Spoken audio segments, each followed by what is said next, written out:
Hello there, Pokemon Masters! My name is Toby and welcome back to my channel, where quite often I like to cover Pokemon theories. Video game theories. The things that kind of make us feel like we're really intelligent and providing you with something just completely mind-blowing and thought-provoking, only really to realize that we're having discussions about Pokemon here. It's not that serious. And you know, as a full-time Pokemon researcher, a Pokemon professor, it's always been a dream of mine to create a Pokedex of Pokemon theories. I mean, there's so many Pokemon theories out there, you've heard of many of them, maybe you've even come up with a few yourself, or heard the ones that I've come up with. And by now, there's got to be a Pokemon theory about every single Pokemon, right? Well, wrong. It's actually pretty difficult. Just taking a Kanto example here, let's take Seal, for example.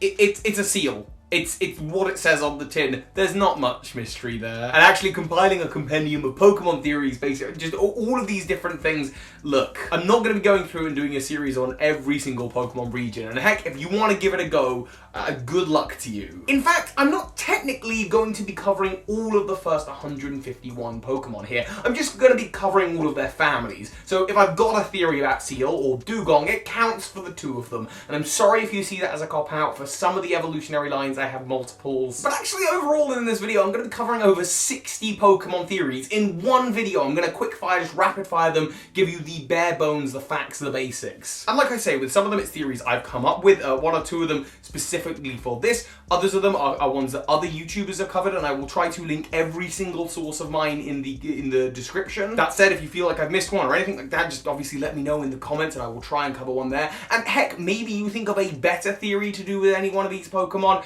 Also let me know any of those in the comments. Right, I think I've kept you waiting long enough. The first 151 Pokemon, let's get theoretical. Oh, also, side note, in an attempt to kind of cover them all, not all of them are as good as others. I don't even necessarily believe all of these. These are just a theory to cover every single Pokemon of Kanto. Starting off with Bulbasaur. And this one actually covers two evolutionary lines. You get the whole Bulbasaur and whole Oddish line here, because the two Pokemon may well be related. In fact, Oddish is a Pokemon that plants itself and gains nutrients from the earth.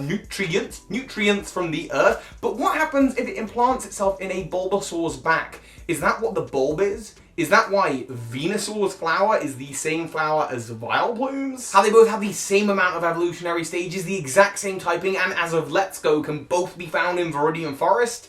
Yeah, okay. It seems likely to me that the bulb on Bulbasaur's back is an Oddish that's grown up with just the bare frog. Okay, actually, here in this situation, I don't actually have to be convinced by the theory. I'm just covering it. Does that mean there's Bulbasaurs running around with no flowers on their back? Anyway, it doesn't matter. Let's move on to Charmander. The Charmander line really neatly ties in with the Cubone line and Kangaskhan as well. This is because there's been loads of speculation about these Pokemon being related. Specifically, Marowak and Charmeleon look pretty similar in structure, and the skull on Cubone's head is much like a small Charizard's. Perhaps if a mother Charizard is too weak to protect her nest, that Charizard dies off. Its skull is worn by its baby, whose tail was never ignited by the mother. Though, of course, there is a ton of supported speculation that the baby Kangaskhan is in fact what becomes a Cubone if it's abandoned. This is because in Pokemon Sun and Moon, a baby Cubone can SOS call in a Kangaskhan. Oh, also there's a beta sprite from the original Pokemon Red and Green that was leaked that is pretty much confirmed that these Pokemon are related. Number 3, the Squirtle line, and this is of course one of my favourites, a classic of the channel, and that is that Squirtle and Lapras share a common ancestor, and that common ancestor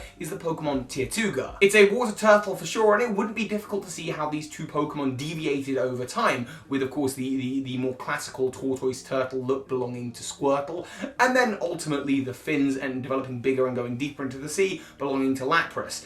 That said, maybe Lapras doesn't count here. That's because Lapras is technically a Plesiosaur, but another relative of all of theirs, just to throw it into the mix, is obviously Dreadnought, which is again a water rock type Pokemon, much like Tirtouga. Next up, of course, is the classic evolutionary switcheroo with the Caterpie line and the Venonat line, where Venonat and Butterfree look a lot alike with their purple bodies and bug eyes. And separately to that, if you look at the Caterpie line with its big bug eyes and the little crest on its head and how it evolves into Metapod with the big bug eyes again, and then Venomoth that also has those big old bug eyes that don't look anything like Venonat's at all, and then you also compare it's got that head crest much like Caterpie. Is it possible that Venonat and Butterfree swapped their evolutionary lineage?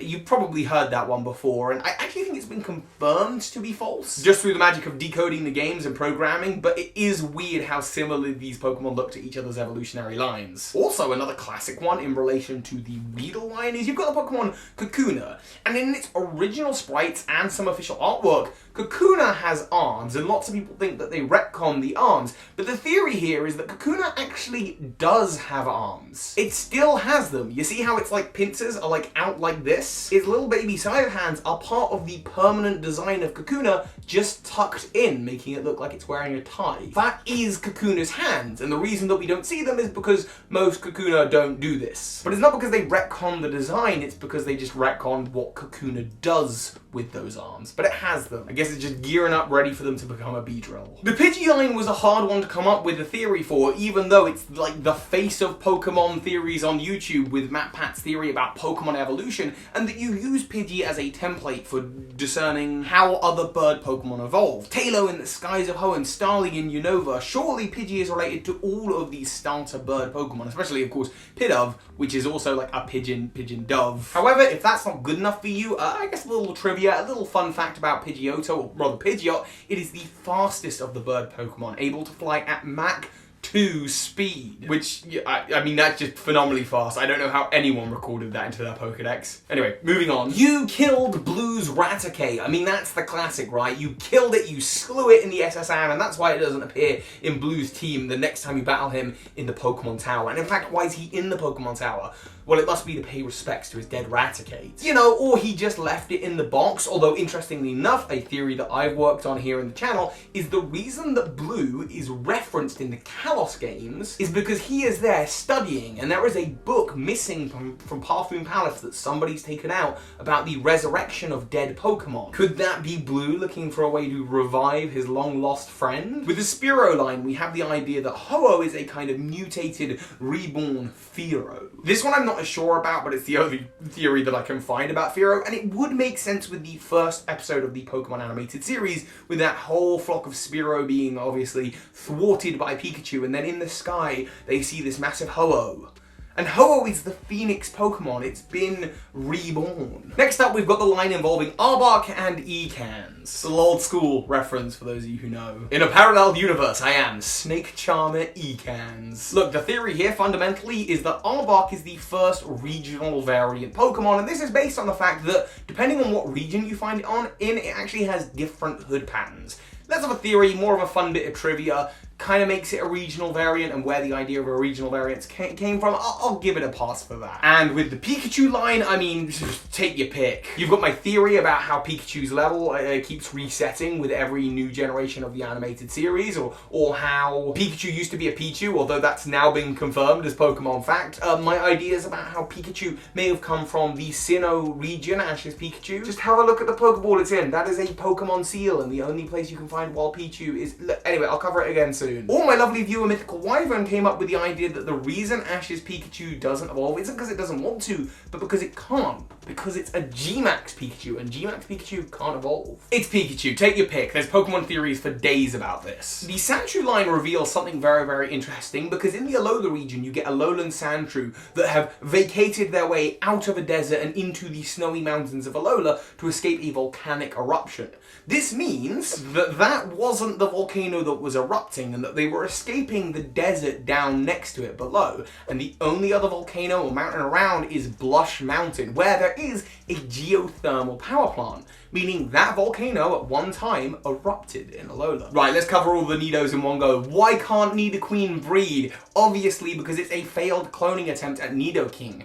Have you ever wondered why the Nidos are gender variants of each other, but they're different Pokemon in the Pokedex? Okay, it might be because Game Freak didn't have the idea of gender variants yet, but let's go with the theoretical reason. It's because while Giovanni was researching cloning for the Mewtwo project, he was testing it out on Nidorans and Nidokings. Nidoran famously found in the town where his Pokemon gym is, and on the very island that Mewtwo returns to in the Mewtwo Returns movie, you find Nidoqueen that have a kind of stunted growth, their baby Nidoqueen, and these things of stunted growth and inability to breed are things typically associated with the cloning process. Like here in the real world, infertility can be a result of cloning, because we've cloned animals in the real world. So Nidoqueen is kind of like an early test. The Clefable line and the Jigglypuff line are absolutely related. Not only do they look similar, not only do they share an episode of the animated series where we can't decide which ones are the aliens, they both evolved from a Moonstone, they both have 3-stage evolutions, their shiny forms are the same shiny forms. Jigglypuff can float in our atmosphere, implying that it may well not be from Earth, it might not be terrestrial, and we know Clefairy isn't. It's a bloomin' alien in the animated series, so I don't know where that leaves us, but these Pokemon are related and they're aliens. And speaking of Pokemon being related, and I hate to be so like, this Pokemon is related to this Pokemon, that's a theory, but that's what a lot of it is. The Vulpix line is of course related to the Fennekin line. They're both fire foxes with kind of, well, one's just outright a psychic type, and the other one has a kind of psychic relationship, a relationship to magic. Because according to its Pokedex, it was created when some wizards, some saints, came together and mixed their spiritual powers, and Delphox is a witch fox. So yeah, I think that's obvious enough. And with that in mind, how about the idea that the Zubat line and Aerodactyl are related? That Aerodactyl used to dwell and fly around in caves, much like the Zubats of today, how they both kind of only have these fangs on their bottom jaws. That Crobat is known for being an avid hunter, and that it's got the little 3-pronged toes that it uses to hang upside down, and Aerodactyl has the 3-pronged toes that it uses to grab stuff, and is also known as a terrifying hunter. The idea being that the only Aerodactyl that didn't really go extinct are those that stayed in the caves after the big mass extinction event, and they of course ended up growing a lot smaller and becoming the Zubat of today. Let's talk about the Paris line. I've always loved this idea, this theory that a friend of mine, a YouTube friend, came up with about how Parasect is the real ancestor of Genesect. Parasect, Genesect. I mean, just look at little Paras's little pincer hands. The idea being that the Parasect of today was taken over by this kind of cordyceps fungi virus that infected it and is controlling the bug, but what if that never happened? What if in Pokemon's history, Paras had a different way of evolving, and much like the other buggers of Kanto, Pinsir and Scyther, it had a more hunter-like attitude and it wasn't preyed on by this incredibly powerful infection, this incredibly powerful virus. Perhaps a fossil of this Pokemon will be what became Genesect. After all, Genesect is a bug type as well, which the other main candidate, Kabutops, isn't, that we know of. Although there is also a theory that Genesect used to be, of course, a Kabutops, or even a Scyther, because Scyther and Kabutops have been linked together as well. All of them being fantastic hunters. Alright, we're getting through them, but still a lot to go. Diglett has feet. I know it's always been a mystery, and in Pokemon Stadium you can see it fly up high into the air, and you can see underneath it, and it doesn't look like it has feet. But in Pokemon Mystery Dungeon, Diglett mentions not being able to, I think, feel its feet.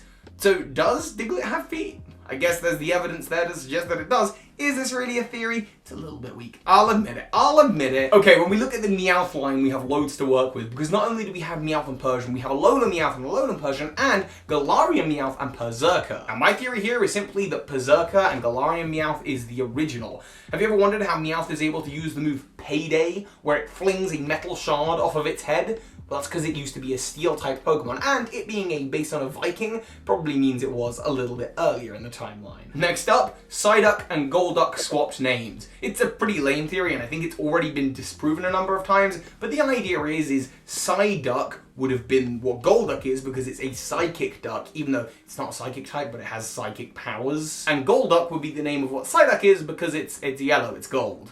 Yeah, I tried. So, in the Generation 5 animated series, only in Japan, there is an intro that shows Ash's Primeape with the rest of his team. So this is the cover Mankey and Primeape. And lots of people were wondering if the Generation 5 arc in the animated series is a reboot of sorts, because the first episode, they're like, Ash Ketchum is a 10-year-old from Pallet Town. And he certainly is a 10-year-old in the first episode several seasons earlier. And given that Black and White is kind of a reboot of Red and Blue with many of the same designs crossing over, you don't have to look at any handful of them and you see this. Lots of people, including myself, have used this as a point of evidence with Primeape to determine that actually this is a different timeline, a different version of events where Ash started his Pokemon journeys a little bit younger. He's 10 at the beginning of Unova and he never gave away is Primeape. Alright, I need some coffee. We've got Growlithe and Arcanine, and Arcanine very clearly used to be a legendary Pokemon. Heck, I think that's the name of the Pokemon species, the legendary Pokemon. And in like the second episode of the animated series, we see it on a mural with Moltres, Zapdos, and Articuno. So clearly it was considered legendary somewhere. Alright, the next one, here we go. Poliwrath and Politoed have switched shinies and regular color palettes. This isn't a theory. Someone in the comments, please help me out with a proper theory about the Poliwag line. I have basically nothing. Although, if you really want something, if I really want to look really hard, there's a beta sprite design of Politoed, and it's wearing this little crown, and this may well be the idea where the King's Rock came from. Perhaps Slowking's crown also used to look a little bit more like that. We'll get to the Slowpoke line in just a little bit, because first of all, I've got to tell you a story that one of my amazing viewers told me on Twitch. So thank you to Christopher for this incredibly sad story. Have you seen the Pokedex entry talking about how Kadabra used to be a child and it woke up one morning to find itself a Kadabra? Well, perhaps it didn't realise it was a Kadabra right away, and it walked downstairs to get breakfast where its parents left and screamed with horror. And traumatised, it clings to the only thing reminding it of home, its spoon. And that is why Kadabra and Alakazam carry spoons.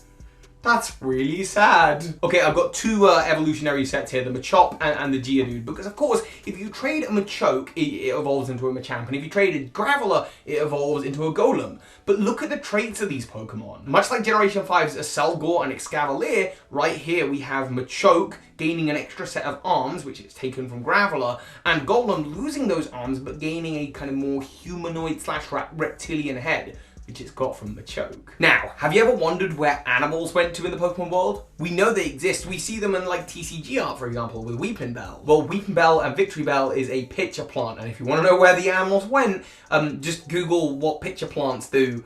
You'll soon find out. And yeah, as well as insects, they've been known to eat a bird or two. In the first few episodes of the Pokemon animated series, we see two Pokemon that are Gigantamax. I'm talking the Dragonite that appears at the lighthouse and the Giant Tentacool. These Pokemon are Gigantamax Pokemon, and that's just why they're so big, and that the concept of Gigantamax Pokemon has been around ever since the beginning. Dragonite also, just to cover it now, I know it's later on in the Pokedex, but there is also that whole idea about Gyarados' line and Dragonite's evolutionary line swapping, and that's why Gyarados is more serpentine like Dragonair and Magikarp into Dragonite with colours. I don't know how much I buy it, but there you go, that's a theory. I'll have another one about Magikarp later on. Anyway, moving on. So while recording this video, I totally forgot the super forgettable Pokemon Ponyta and its evolution Rapidash. Not to worry, I have a theory planned out, I just forgot to mention it while recording, and that is, have you ever wondered about that Pokedex entry that talks about how it can jump over the Eiffel Tower? It's not jumping, it's levitating using its psychic powers, because that is the Psychic-type Galarian Rapidash. Slowpoke, the reason that it is so slow and it takes so long for it to feel pain, according to its Pokedex entries, is because it has immense psychic power. So much information of the universe is going through its head that it slows. It can't process it all at once. This is why Slowpoke is super unresponsive. When a Shelter bites its tail, it's able to become somewhat competent because it has pain to focus on and becomes Slowbro.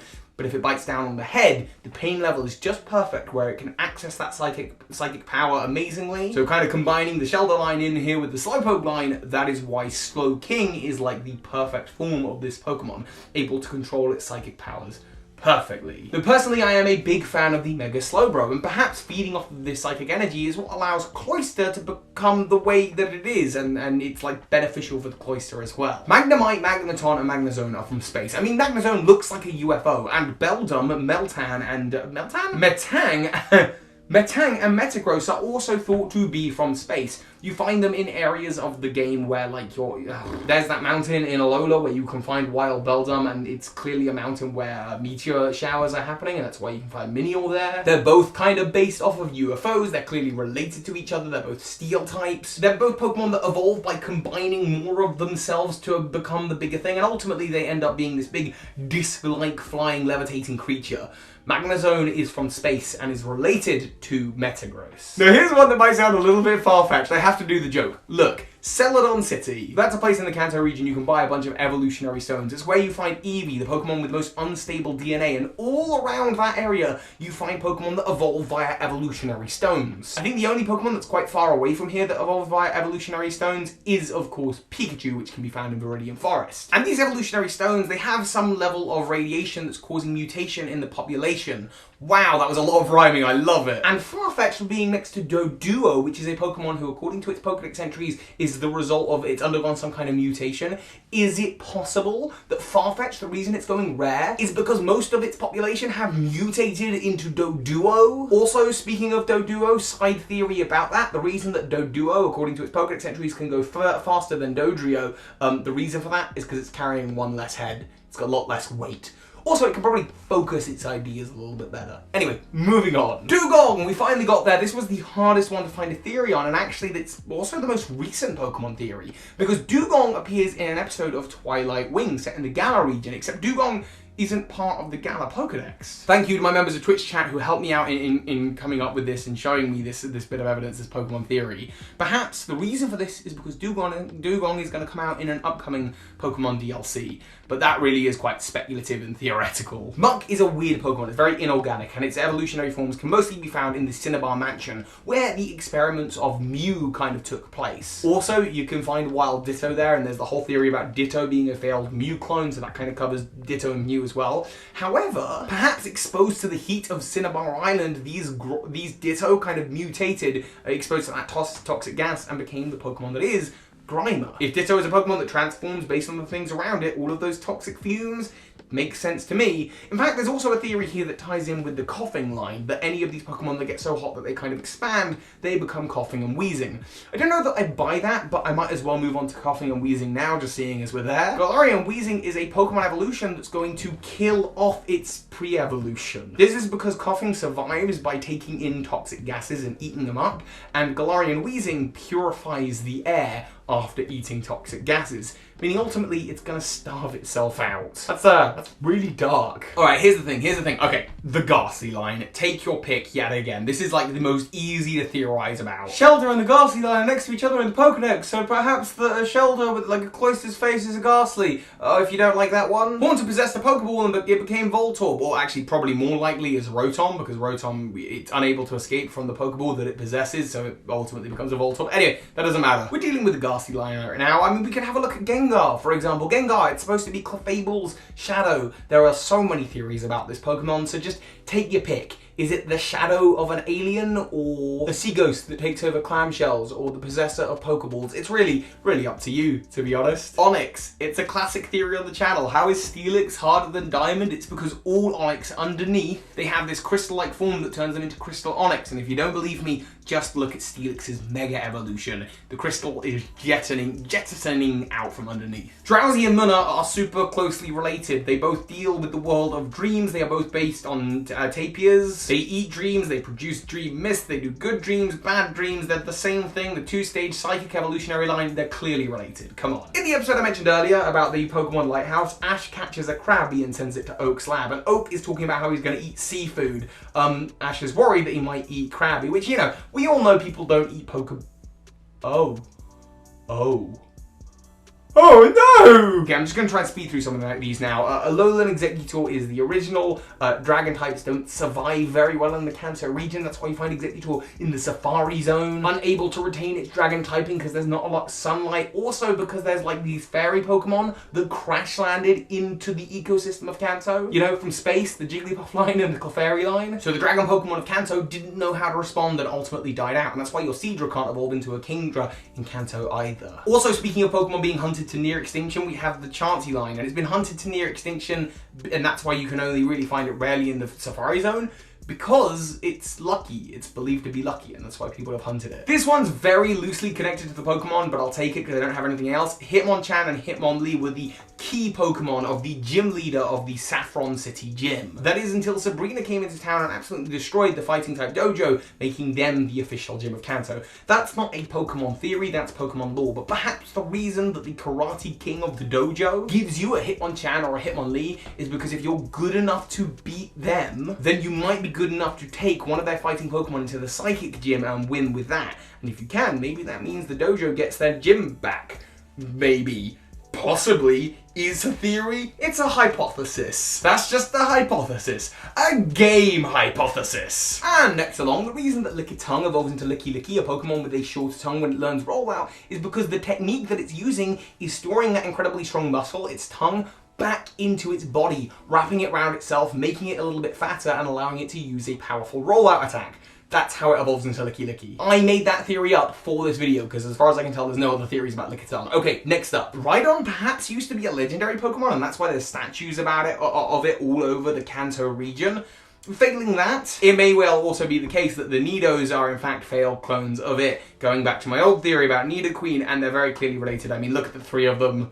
Giovanni has them all. Okay, very, very weak. We're getting there though. We're very nearly through to the end of the Pokedex. One of my amazing viewers has a channel, and I'm going to leave their face on screen. They hypothesize that the same Pokemon that is hidden within Tangler's vines, never been seen before, is a very similar description to Mimikyu. A Pokemon that has never been seen before. No one's seen under the cloth. In the same way with Tangler, no one's seen under the vines. Perhaps the reason that Tangler is so mad at Pikachu is because it's very forgettable for a Gen 1 Pokemon compared to Tangler. And just when you look at Tangrowth, it's got the big arm, kind of like Mimikyu.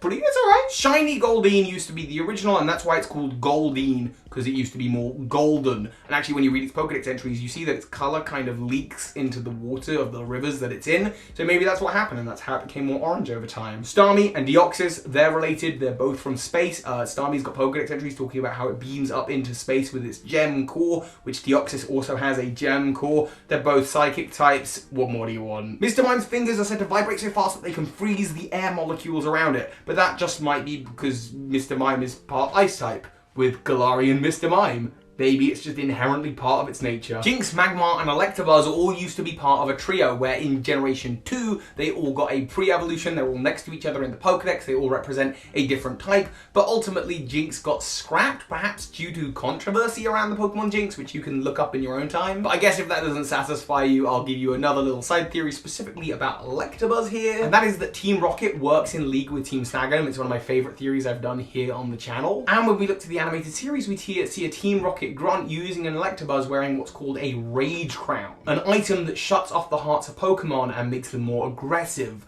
much like Shadow Pokemon from Pokemon Colosseum, where in XD Gale of Darkness, one of the chief admins, one of the chief scientists, has a Shadow Electabuzz. Another one that's kind of, I guess, less of a theory and more of just a Pokemon fact, but I'm really sorry, I could really use some help with Pinsir right here, is that Pinsir used to be part of a duo with Scyther, but in Generation 2, when Scyther got the Metal Coat evolution, Pinsir got nothing. Well, not nothing. Pinsir got Heracross, and its kind of duality with Scyther swapped with its duality with Heracross, which is ultimately then seen in Pokemon X and Y, where they both got Mega Evolutions, and of course, Scizor also got Mega Evolutions. But that's probably to parallel Scyther's new duo, which is maybe Onyx, because Onyx and Steelix both got the Metal Coat and got Mega Evolutions. Although Steelix didn't come out till a Mega Ruby and Alpha Sapphire. Okay, look, I'm going too far with this. Let's just focus in to Tauros and Miltank. In the Pokemon Sun and Moon Pokedex, no Pokemon share pages that aren't related to each other. Every single Pokemon that shares a page based on the image of it, these Pokemon are all evolutionary lines. The only exceptions are the Tapus that are obviously related but not evolutions of each other, the Passimian and Oranguru, which, come on, let's face it, they're related, and Tauros and Miltank. Could this be a Hitmonchan, Hitmonlee situation where there's a baby Pokemon we don't know about yet? Art by my friend Elite Trainer Lynn from a video years ago. Thank you, Lynn. Okay, so next up, we've already done Mew, but let's tie Eevee in with Mew as well, because Eevee is probably its closest living relative in the modern day. With wildly changeable DNA, just like Mew, the ability to evolve into all kinds of different Pokemon, including Espeon, a psychic cat Pokemon that's pink, just like Mew. I said I'd do another one about Magikarp, so here we go. Why do Magikarp and Feebas look so similar? Well, the survival aspect of Magikarp is that Magikarp can rapidly breed. It's the Pokemon with the lowest number of steps to create a Pokemon egg and to hatch. So Magikarp end up being absolutely everywhere, which also means they end up being everybody else's meal. But if a mutation happens to make them look really, really ugly like they've gone off, no one will want to eat them. It also means though that no one's going to want to breed with them, which is why Feebas is so rare, and that is why Feebas evolved the aspect of evolving then into Milotic, which is seen as a beautiful Pokemon. Porygon was designed to investigate cyberspace, Porygon 2 deep space according to its own Pokedex entries, and Porygon Z would have become Porygon 3, a Pokemon designed for alternate dimensions like Ultra Space. This is even referenced in its Pokedex entries and makes sense as to why you can get the dubious disc inside the 8th Foundation in Pokemon Sun and Moon. Also, Porygon Z is used by the, I believe, by Faber or Gladion. I think it's Gladion. Okay, we're so close now. Omanyte and Omastar, their surviving ancestors today are the Shellos line and the Gastrodon line. Gastrodon has a Pokedex entry about how it used to have like a very strong shell at different parts in its evolutionary history, and the blue and pink of the Shellosses match the shiny and non-shiny of Omanyte and Omastar. Snorlax eats the Snorlax. I did that video a long time ago. Snorlax needs a lot of calories to be able to survive, and it is a super rare Pokemon in the Kanto region, and in fact the only two that you can find are positioned super far away from each other. Very clearly, the reason for that is because Snorlax eats other Snorlax, and that's how it gets the calorie consumption it needs to survive. Ooh. Okay then! The legendary birds Moltres, Zapdos and Articuno were perhaps the original desire of Team Rocket, because Giovanni used to be a flying type gym leader in the original coding breakdown, I think, of the original Red and Blue. Perhaps, or it was just somewhere in design documents or in files, he was supposed to be a flying type gym leader. Perhaps the reason for that is because, much like in the Pokemon manga, he was going after the legendary birds. And finally, Mewtwo. What were they trying to achieve with Mewtwo? Well, they were trying to create the Argas that we see in Pokemon Detective Pikachu to be able to create an army of shadow Pokemon. And we know this because not only is there a shadow Mewtwo, but also the Argas that has this effect of a kind of confusing and enraging Pokemon is the same as the Berserk gene that you can find in Generation 2 just outside of Cerulean Cave. And it very much fits with the attributes of Mewtwo in general, a confused, powerful, enraged creature. And Shadow or Dark Pokemon are a big part of the Team Rocket arc in the Pokemon trading card game, for example. And there you have it, covering every single evolutionary line, every single Pokemon, all 151 with just over 60 Pokemon theories. There you go. That is the Kanto region. This, in my opinion, as a Pokemon theorist, as someone who's been looking into these for like 5 years now, this is something I don't think you could do with every other generation of Pokemon, but I would love to see it attempted. Again, some of these theories, I believe them, I love them, they're part of my headcanon. Others I'm not so sure about, and it's really up to you to decide which ones you like and which ones you don't. I hope you've enjoyed this video. It's been going on for way too long, so please, if you like this, leave a comment, support it, algorithms, YouTube. Thank you to all of you who are being absolutely lovely. I'm hoping to have some really big videos for you later on this month, into next month. So thank you. You're amazing. Make sure you subscribe, of course, for more. And with that, yada yada. So hi, Pokemon Masters. This is Ash Ketchum. You just watched a video by Birdkeeper Toby. That makes you a Pokemon Master. Thank you so much to those of you supporting the channel using Patreon, including the big patron of this month, Gunnar Clovis. Thank you.